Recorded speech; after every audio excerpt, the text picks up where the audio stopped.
Nous allons lire du livre d'Ésaïe, le prophète, chapitre 40 et verset 27.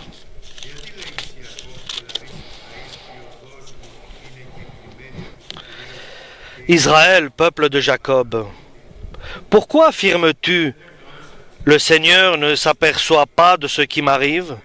Mon bon droit échappe à mon Dieu. Ne le sais-tu pas? Ne l'as-tu pas entendu dire? Le Seigneur est Dieu de siècle en siècle. Il a créé la terre d'une extrémité à l'autre. Jamais il ne faiblit, jamais il ne se lasse. Son savoir-faire est sans limite. Il redonne des forces à celui qui faiblit. Il remplit de vigueur celui qui n'en peut plus. Les jeunes eux-mêmes connaissent la défaillance. Même les champions trébuchent parfois. Amen. Dieu observe. Il regarde avec une grande attention les paroles de ceux qui ont des choses à dire. Et ceux qui font appel à lui, ceux qui ont accepté Jésus-Christ, et il leur a donné le pouvoir de devenir des enfants de Dieu. Et il voit aussi, Dieu regarde et il voit des personnes qui sont désespérées, le désespoir, et des paroles qui sont entendues dans ses oreilles sont des paroles de découragement, de fatigue. Je n'en peux plus. Je suis arrivé à bout. Ou bien, j'ai perdu toute ma vigueur. Je n'ai plus de force. Ce sont des paroles que Dieu entend. Je n'ai plus de force, ni la moindre force. Je ne peux rien faire. Je suis au bout de mes limites. Je prie, mais ma vie, mon chemin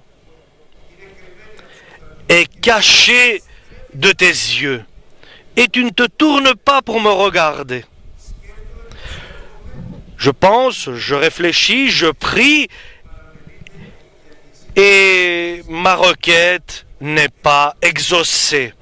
Tu prends pas soin de moi, dit-il. Et c'est pour cela, je n'en peux plus. Ce que je pouvais faire, je l'ai fait. Ce que j'ai pensé à faire, je l'ai fait. Je suis fatigué. Mon âme est fatiguée. Mon être est fatigué. Je n'en peux plus. Je n'en peux plus. Mes mains sont languissantes. Mes pieds sont faibles.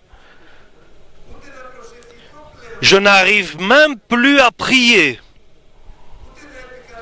Et ni faire appel à ton nom. J'ai perdu ma foi. J'ai perdu ma force.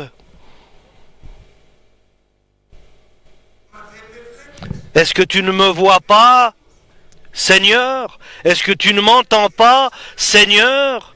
Pourquoi tu as arrêté d'être prévoyant pour moi? Je ne peux rien faire d'autre. Et je me laisse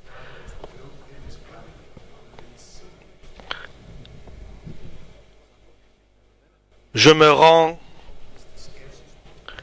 à mes pensées, à mes réflexions. Je me rends dans mes craintes et mes peurs et mes faiblesses. Et je considère que je suis fini, que je suis perdu devant les hommes et devant Dieu. C'est le sentiment que beaucoup de personnes ont. Et bien sûr, si personne ne s'est trouvé à cette situation, nous devons savoir qu'un jour il va arriver à cette situation-là. Parce que notre vie à tous va être éprouvée. Nous allons être éprouvés par des orages, par des averses, par des torrents, par de différentes épreuves, par le feu.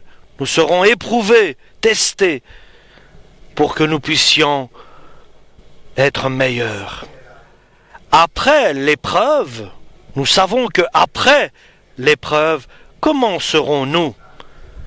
Parce qu'à la fin, cela va passer. L'épreuve passera, mais il faut que nous puissions résister et montrer le bon côté. Ou bien, après l'épreuve, tu seras béni, ou bien tu seras totalement déçu et fini et perdu. C'est pour cela que Dieu parle à son Église. Pour ce qui arrive, pour ce qui va arriver dans le futur. Et il est bon que nous sachions tous que tu n'es pas le seul ou la seule qui est éprouvé, qui traverse des épreuves dans la vie. Et à la fin, tu te sens perdu. Je ne peux rien faire. Tu n'es pas le seul et la seule. Là, c'est Dieu qui intervient quand tu as ce sentiment-là. C'est là où la parole de Dieu vient. Et elle s'adresse à ceux qui sont éprouvés, qui sont dans des difficultés. Et je parle pour ceux qui sont maintenant en train de passer des épreuves difficiles. Ceux qui sont dans la souffrance. Mais je peux leur dire, c'est une information que je donne, c'est une alarme, c'est une prévention. À tous, sans exception, dans quelle situation où nous sommes, où nous serons, la parole de Dieu nous dit, tu es un homme de Dieu. Tu n'as pas su et tu n'as pas entendu que Dieu est éternel, que Dieu est Seigneur, et il est le créateur de la terre, et chaque détail dans ta vie, c'est lui qui gère. Ne comprends-tu pas que du Seigneur vienne tout cela?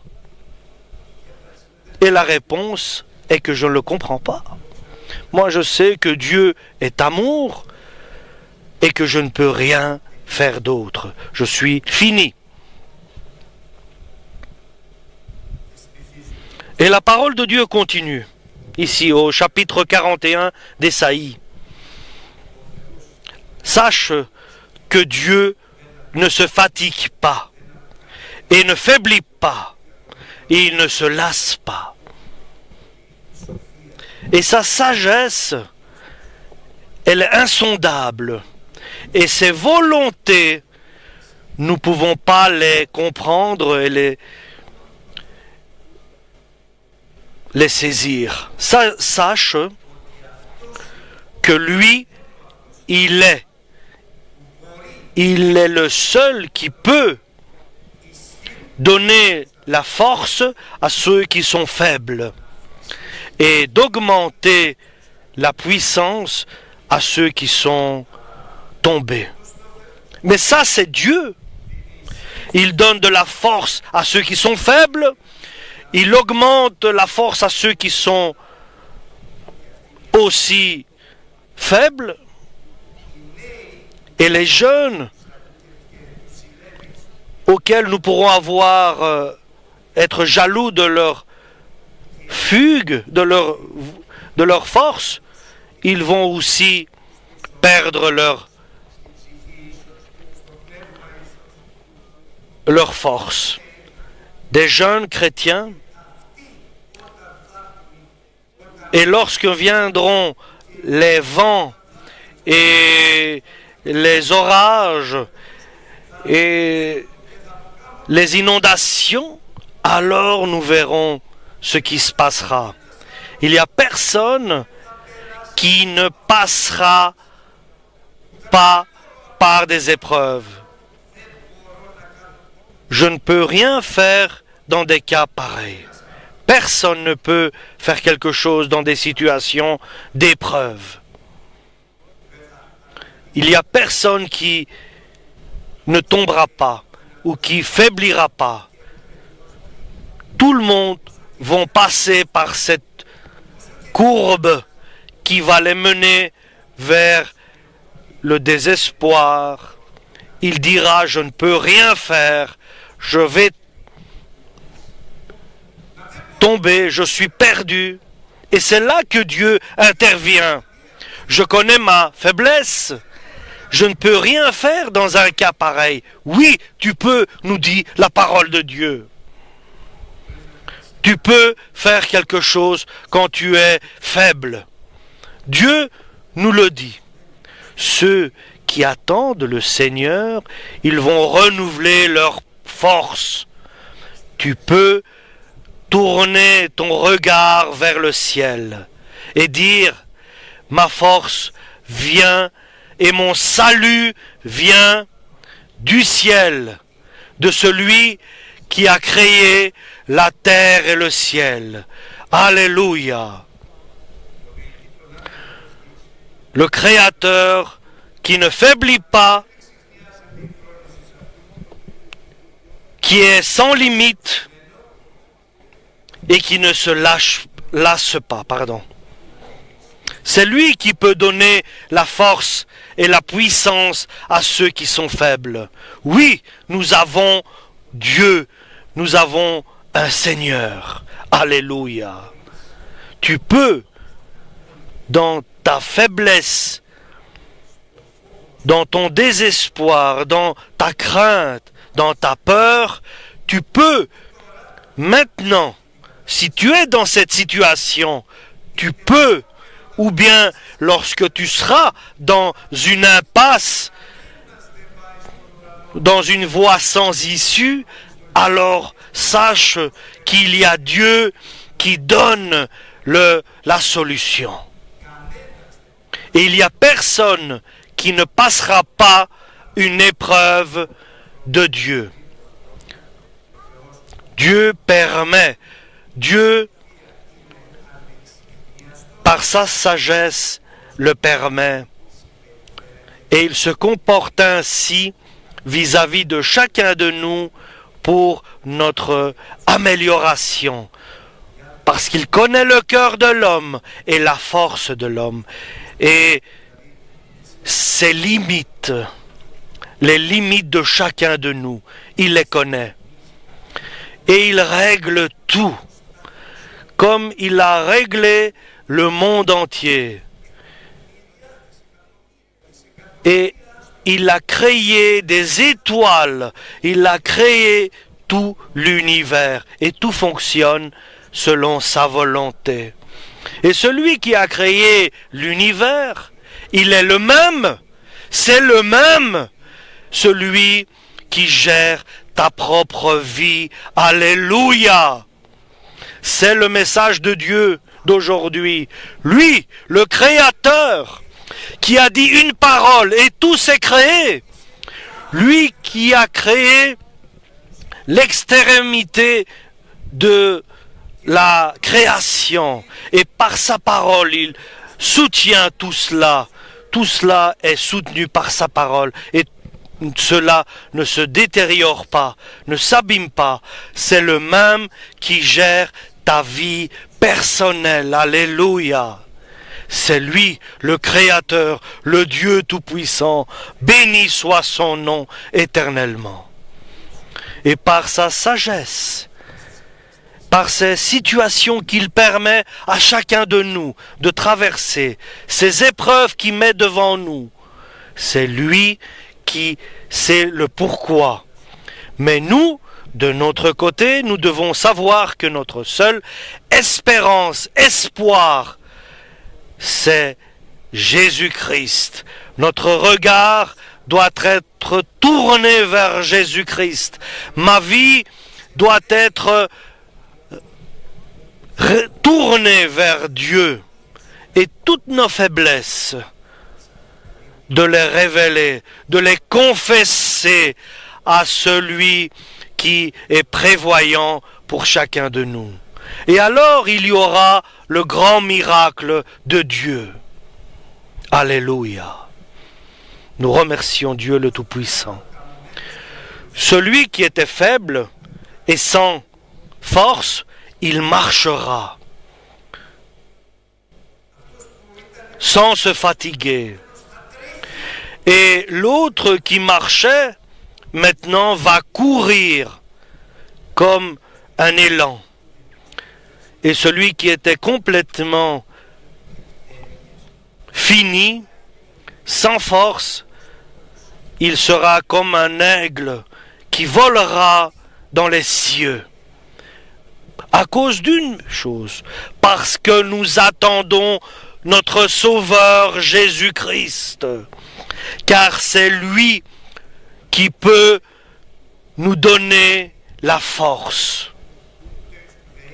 C'est lui qui peut nous remonter, nous soulever. Alléluia.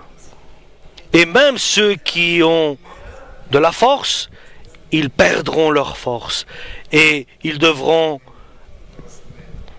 attendre Dieu, se tourner vers Dieu, demander à Dieu pour que nous puissions savoir que nous ne pouvons rien faire de nous-mêmes et que tout vient de Dieu.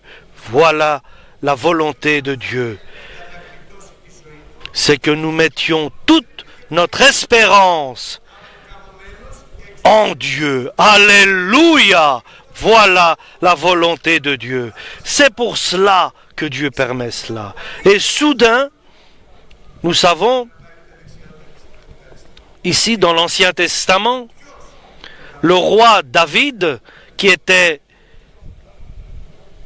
un élu de Dieu, ne pouvait rien faire. Il a demandé à Dieu de l'aide. Je lève mes yeux dans le ciel, vers le ciel, d'où j'attends mon salut et mon aide et mon espoir. Et ma confiance est en Dieu. Et mon aide vient du Seigneur, le Créateur du ciel et de la terre. Alléluia. Mon aide vient parce que mon espoir est seulement Jésus-Christ, Fils du Dieu vivant. Alléluia. Dans la situation où chacun se trouve, et le résultat, c'est la sagesse insondable de Dieu. C'est Dieu qui gère, qui est le Créateur, et celui qui soutient tout l'univers entre ses mains. Et lorsque David disait cela à Dieu, que mon aide vient seulement de toi, il était totalement perdu, fini, il n'avait plus d'espoir. La parole de Dieu est venue et lui a répondu. Pour ce que tu as dit, pour ce que tu as pensé, pour cette pensée que tu as eue en moi, que je suis le seul qui peut te venir en aide, moi je vais m'occuper de toi. Et celui qui protège et qui garde, qui est le vigile de nous, ne s'endormira pas. Le Seigneur sera notre protecteur. Il ne s'endormira pas. Il est notre gardien, notre vigile. Alléluia! Il est l'Éternel Dieu vivant pour les siècles des siècles. Il est celui qui viendra nous chercher. Alléluia! C'est à lui que nous tournons notre regard et nous attendons de sa part qu'il vienne nous aider, nous encourager, nous fortifier. Alléluia! Et ceux qui espèrent en Dieu et attendent en Dieu renouvelleront leur force et nous volerons comme des aigles dans les cieux. Et nous courrons, nous marcherons et nous ne serons pas affaiblis. Alléluia! Merci Dieu pour ton message. Amen. Nous te remercions